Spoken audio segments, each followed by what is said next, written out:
Hi friends, David here from Learn Stage Lighting, and today I want to take a quick but in-depth look at this fixture right here, the Volux Statite 1000. Let's click that intensity off and take a look.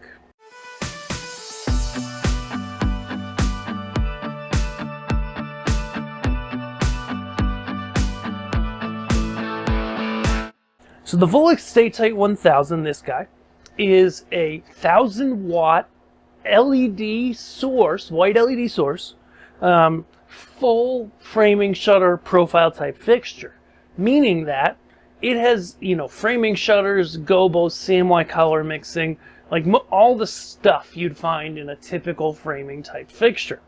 It weighs about 75 pounds, so it has these nice handles to be able to grab it with. Let me just pan over so you can see that a little bit better. It's got these handles on both sides. It has pan and tilt locks. As I hear right now, since I just kicked it off after it was running for like an hour, fans are variable speed, and when you do kick the fixture off completely, they get real quiet. Even at their fullest, they're not all that loud.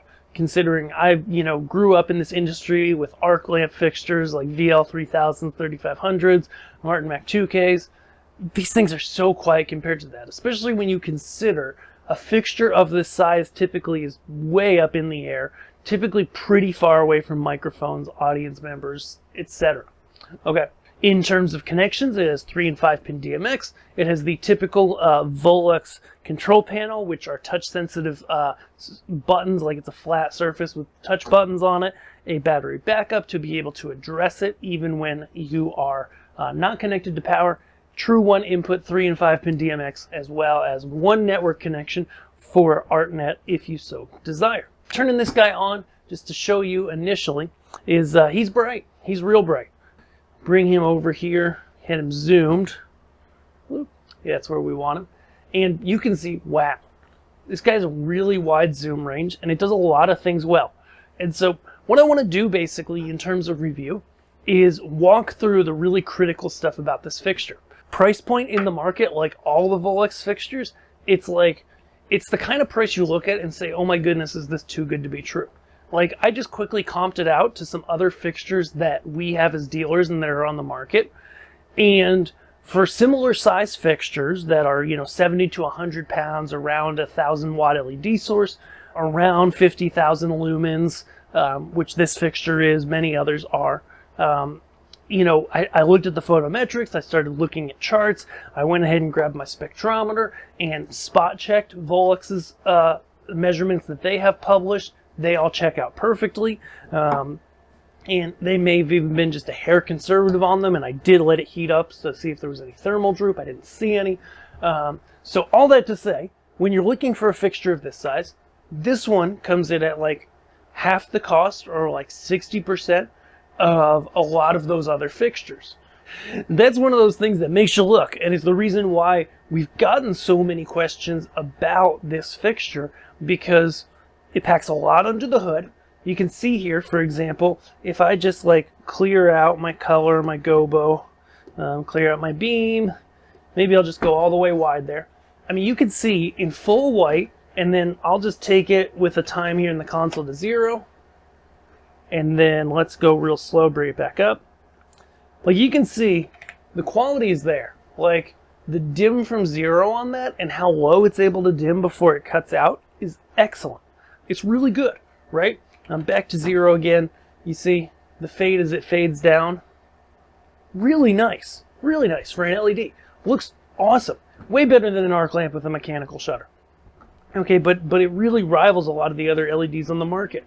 It is a high brightness source, but they offer, for I think just a little bit more cost, the option to do a high CRI or high color quality source. So you have your choice, you can have the best of both worlds. Okay, zoom wise, let's look at that. It goes from 5, so you can get kind of a beam look, actually pretty nice. Okay, you see that in the air there. We can pull it up on this camera as well too. Looks real nice there. I know that camera's a little bit disorienting.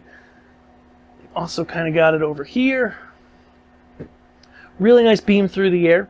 let's talk about the other attributes. So I'm just going to take it to the middle of its zoom range right now and go ahead and talk about movement. So it's able to pan, it's able to tilt. If we go to one end of the pan, like any 75-pound fixture, you can see here if we take it from one end of the pan, one end of the tilt to the other, okay, it's not going to win any speed contest for movement, right? But when it does move, it's very quiet, it's very smooth, it's not jerky when it stops. You saw that there. We really didn't see, comes to a stop.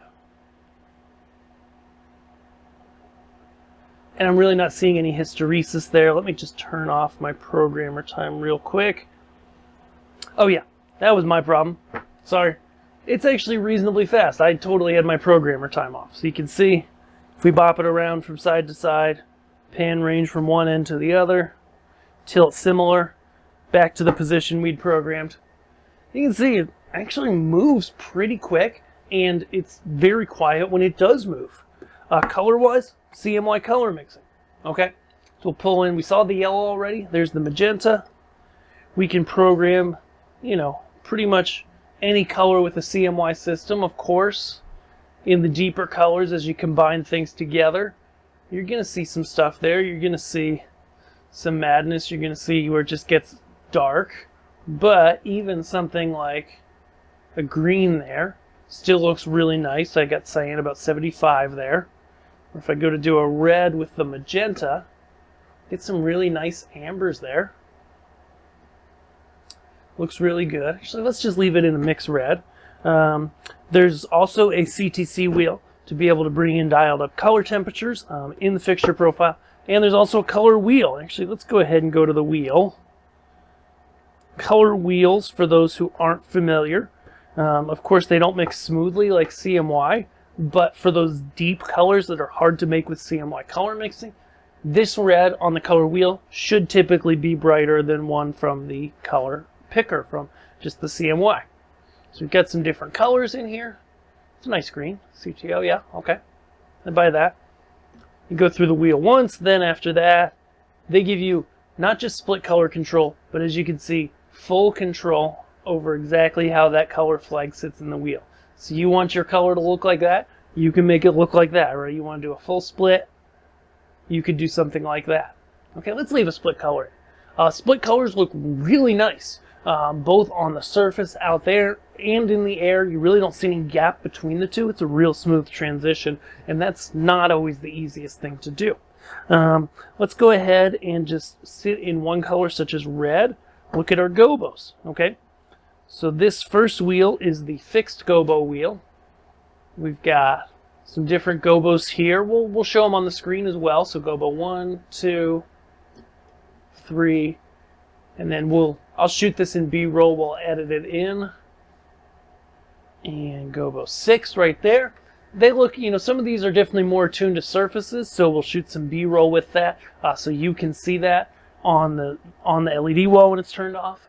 We'll edit that in so they're at the same time. Second Gobo wheel is our rotating wheel, so what good is it if it's not rotating? Okay, and there is also a focus and an autofocus on that. But I'll just focus it for now. And the focus looks really nice, looks good on the beam through the air. We have the ability, by the way, 2 different prisms. Again, we'll shoot B-roll, all this stuff, kick it in there. One's a linear prism, one is a, just make a big prism. Oh my goodness. Both prisms rotate, they're able to both do so independently. So you can do a lot of really cool stuff with a gobo and 2 prisms, everybody rotating. Okay, there's also 2 different frosts in here. So there's a hard edge and a soft edge. Again, both of those look good. We'll go through every parameter and show you that on the screen as well. Kind of cover my face up as well as showing it on the fixture itself. But back to gobo. So this was the first gobo on the rotating wheel. But then we do have more. So we got a dots gobo, gladiator, circles, and I still have a prism in, which I know. When you have fixtures like this, they do take a minute to program just because you get so many parameters. So a nice circle of circles, tortellini. Ooh, this one looks good in haze. Yeah, you see that? It's like a bunch of dots in a line or squares in a line. And back to open. There's also an animation wheel. So let's go ahead and focus on that guy. Looks real nice, fire or water type effect as they typically are. Let me actually go ahead and just move it somewhere you can see it. Okay. Take it, focus it. So actually we'll pop over here for you. Nope.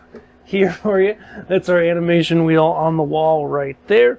And the animation wheel then is able to rotate clockwise or counterclockwise. And I'm so glad. Some companies cheap out, don't do their animation wheel right. But this makes me happy right here. And this makes me happy because it will go forever and ever and ever and ever and never have to stop. Okay? And with an animation wheel, that is so stinking important. It just is that it's able to go and never stop. It's just so important. It's not right unless you do that. Okay? So there is an autofocus, lets you basically, if I pop out a regular focus mode, basically set a distance that the Gobo would be in focus with. Inside this studio / office, I actually don't really quite have enough room to get into that because it's a big fixture. But, you know, bunch of really nice Gobos, you know, bunch of nice colors. Framing, yep, goes all the way across between the top and bottom.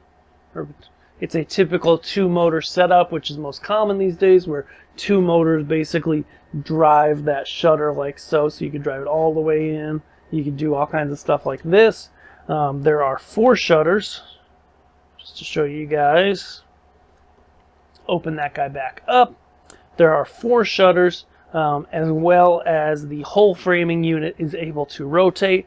And so really cool stuff there. In terms of a fixture, is it worth it? Should you buy it? I would say if you were comparing this to other fixtures on the market that cost about twice as much, my full truth, nothing but the truth, you know, kind of take, which I always give here is, in terms of, you know, color quality, CRI, you know, etc.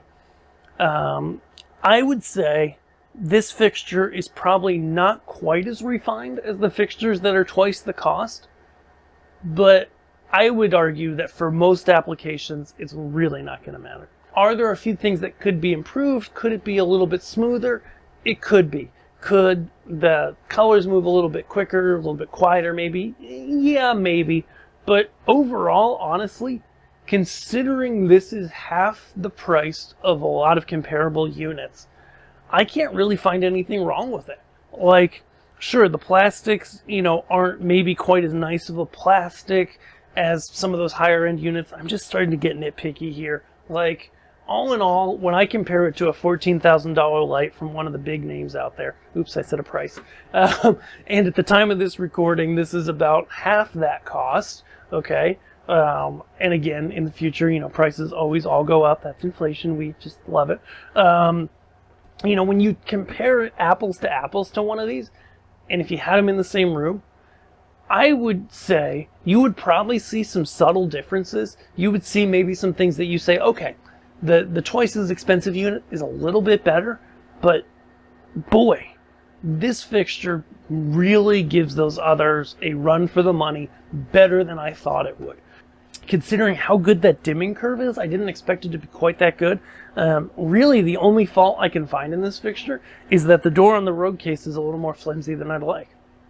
Other than that, it really performs excellently as we're testing it here, and I don't really have anything bad to say about it. Considering the price that they have them priced at, which is very, very, very, very, very competitive, I would say if you're looking for a big boy, for a big space type fixture that has the output, that you know, really is able to play in those big arenas, you know, large venues, large churches, arenas, you've got to at least give this fixture a chance because I think you'll be surprised at what you see and how close it compares to some of those bigger brands.